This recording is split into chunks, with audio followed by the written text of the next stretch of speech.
Dobrý deň, v tomto krátkom videu sa budeme venovať automatizácii, konkrétne regulácii a regulátorom.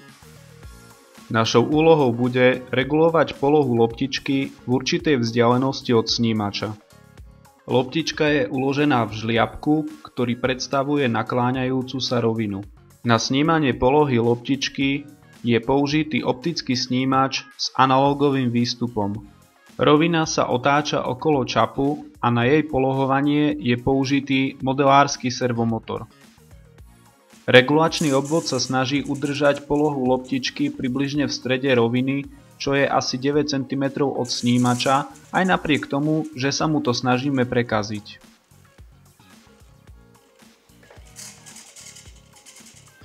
Reguláciu polohy zabezpečuje najdôležitejšia časť nášho regulačného obvodu, to je regulátor, ktorý je postavený na báze rekonfigurovateľného zariadenia MyRio od spoločnosti National Instruments. Ľubovoľný regulačný obvod, a teda aj ten náš, by sme mohli zakresliť pomocou nasledujúcej blokovej schémy. Pod pojmom regulovaná sústava rozumieme zariadenie alebo objekt, na ktorom prebieha regulačný proces. Našou regulovanou sústavou je rovina s loptičkou, ktorej polohu regulujeme. Výstupom z regulovanej sústavy je regulovaná veličina označená písmenom X. Jedná sa o fyzikálnu veličinu, ktorej veľkosť chceme udržiavať na určitej hodnote, v našom prípade je to vzdialenosť od snímača. Na vstup regulovanej sústavy je privádzaná akčná veličina označená písmenom Y. Pomocou akčnej veličiny vieme ovplyvňovať hodnotu regulovanej veličiny, v našom prípade je akčnou veličinou strieda pulzne šírkovo modulovaného signálu privádzaného na riadiaci vstup servomotora. Pomocou riadiacej veličiny označovanej písmenom V definujeme, akú hodnotu regulovanej veličiny chceme dosiahnuť. Porovnávací obvod zisťuje rozdiel medzi riadiacou veličinou a regulovanou veličinou, na základe čoho vzniká regulačná odchýlka označovaná písmenom E. Na základe regulačnej odchýlky regulátor vygeneruje akčnú veličinu. Napríklad ak chceme, aby sa loptička nachádzala vo vzdialenosti 9 cm od snímača a loptička sa skutočne nachádza 9 cm od snímača, regulačná odchýlka je rovná 0. Nulovej regulačnej odchýlke zodpovedá určitá hodnota akčnej veličiny, teda strieda PWM signálu privedeného na riadiaci vstup servomotora, a teda aj určitý sklon roviny.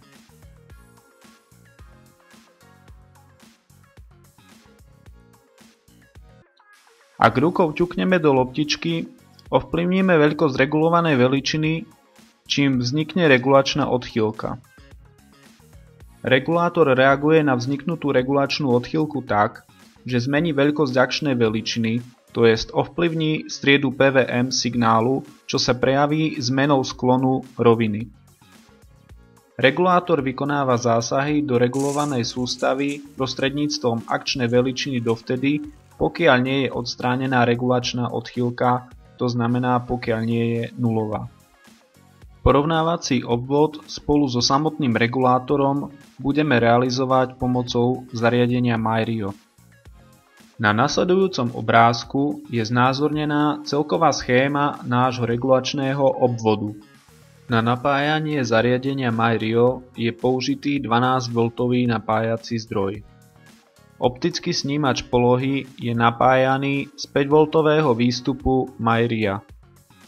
Výstup optického snímača polohy je pripojený na analógový vstup AI0 na konektore A zariadenia MyRio.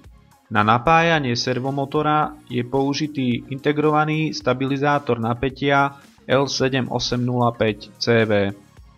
Žiaľ, vzhľadom na väčší prúdový odber servomotora nebolo možné použiť bežný 5V výstup MyRia, ktorý dokáže poskytnúť maximálne 100 mA.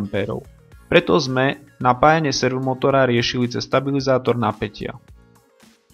Riadiaci vstup servomotora je pripojený na PWM výstup MyRia so značením PWM0 na konektore A. Tak, A to by bolo z hardwareovej časti všetko. MyRio spojíme s počítačom cez USB kábel alebo cez Wi-Fi. Teraz sa pozrieme na programovanie MyRia tak, aby sme z neho vytvorili regulátor. MyRio budeme programovať v grafickom vývojovom prostredí LabVIEW. Najprv vyskúšame optický snímač polohy. Predložený program načíta hodnotu napätia na analogovom vstupe AI0, teda napätia z výstupu snímača polohy. Napätie prepočíta na vzdialenosť a následne vzdialenosť zobrazí na indikátore. Program je umiestnený v časovanej slučke s periódou 100 milisekúnd, to znamená, že program prebehne 10 krát za sekundu. Slučku môžeme opustiť pomocou tlačidla Stop, pripojeného na ukončovací terminál slučky. Vzdialenosť loptičky od snímača vizualizujeme na ručičkovom indikátore. A teraz do nášho programu zakomponujeme ovládanie servomotora. Najprv zadefinujeme, ktorý PWM výstup budeme používať. Nastavíme výstup PWM 0 na konektore A, pretože k tomuto výstupu máme pripojený riadiaci vstup servomotora. Frekvenciu PWM signálu nastavíme na hodnotu 50 Hz. Striedu PWM signálu budeme zadávať manuálne pomocou otočného ovládacieho prvku. A teraz si to zhrnieme. Po nahraní programu do MyRia dôjde najprv k inicializácii PWM výstupu a k nastaveniu frekvencie PWM. Následne sa cyklicky začne vykonávať program uložený v časovanej slučke. V prvom kroku načítame hodnotu napätia z analogového vstupu, prepočítame ho na vzdialenosť a zobrazíme na ručičkovom indikátore. V ďalšom kroku načítame striedu z otočného ovládacieho prvku a nastavíme striedu PWM výstupu. Počkáme 100 milisekúnd a nasleduje ďalší cyklus programu. Stlačením tlačidla Stop opustíme časovanú slučku a ukončíme činnosť PWM výstupu. Otestujeme činnosť servomotora. Striedu budeme meniť v rozsahu 5 až 12 %.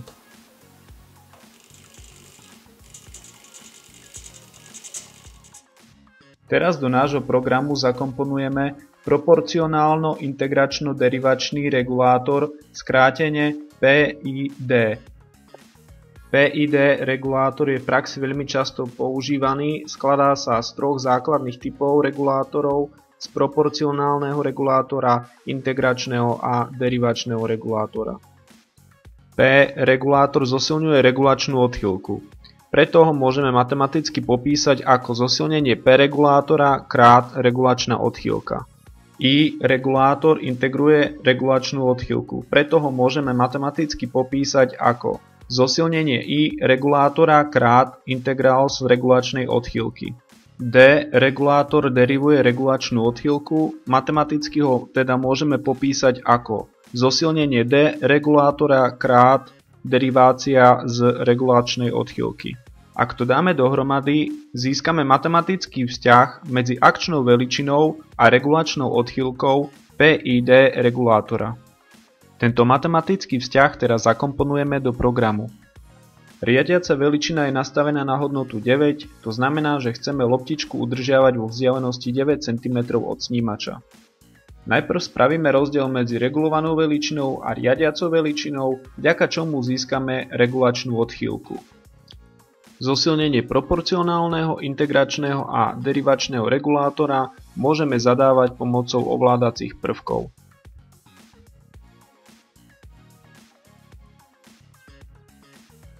P regulátor zrealizujeme jednoducho pomocou bloku pre násobenie, v ktorom vynásobíme regulačnú odchýlku zosilnením P regulátora. Na vytvorenie I regulátora použijeme blok pre integrovanie. Integrál z regulačnej odchýlky ešte vynásobíme zosilnením I regulátora. Na vytvorenie D regulátora použijeme blok pre derivovanie. Deriváciu regulačnej odchýlky ešte násobíme zosilnením D regulátora. Spočítame proporcionálnu, integračnú a derivačnú zložku PID regulátora a dostaneme akčnú veličinu.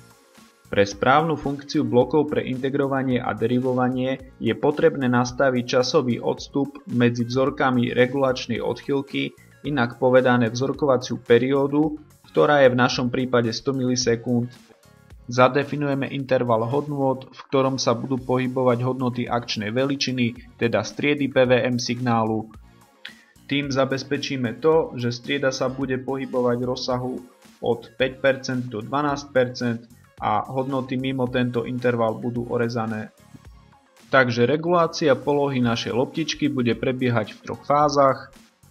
V prvej fáze odmeriame vzdialenosť loptičky od snímača, teda zistíme hodnotu regulovanej veličiny. V ďalšom kroku zistíme regulačnú odchýlku a pomocou algoritmu PID regulátora vypočítame hodnotu akčnej veličiny, teda striedy PVM signálu. V tretej fáze upravíme striedu PVM signálu. Táto regulačná slučka prebehne každých 100 milisekúnd. Náš program vytvorený v LabVIEW nahráme do MyRIA, nastavíme parametre PID regulátora a sledujeme regulačný proces.